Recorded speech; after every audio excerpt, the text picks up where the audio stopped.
में है मंगनी गोरी बैसाख में भावर, डोला लेके आहू रानी संसोते है झनकर। अरे चैत में है मंगनी गोरी बैसाख में भावर, डोला लेके आहू रानी संसोते है झनकर। अरे कार्तिक साहू हवन कराई, अरे शशि रंगीला डीजे बजाई, अरे गोलू दीवाना समझिला नचाई। अरे प्रेम आनंद गुप चुकला खवाई, तोला खेती बाड़ी में घुमा हुओ।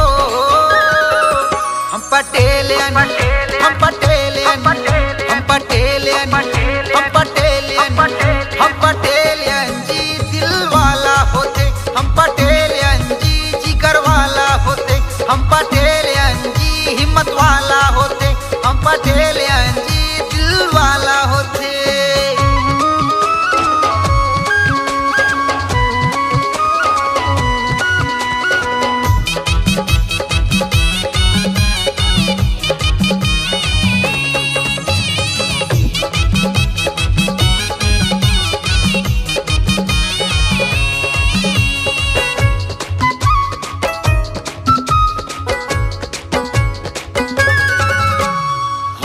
रे लाली गोरी आँखी के काजल, आए तुर शर्माना गोरी करे मोला पागल।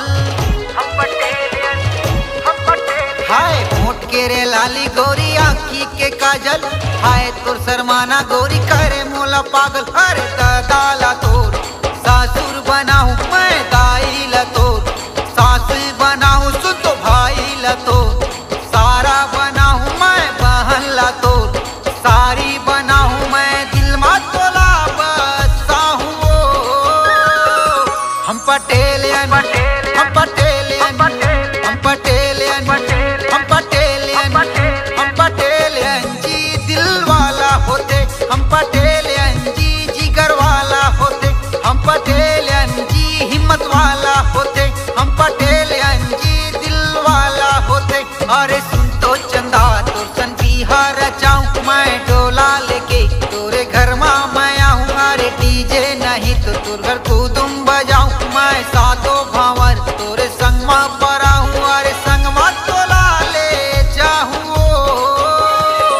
हम पटेलियन, हम पटेलियन, हम पटेलियन, हम पटेलियन, हम पटेलियन जी दिल वाला होते, हम पटेलियन जी जिगर वाला होते, हम पटेलियन जी दिल वाला होते, हम पटेलियन जी जिगर वाला होते, हम पटेलियन जी हिम्मत वाला होते, हम पटेलियन जी मत वाला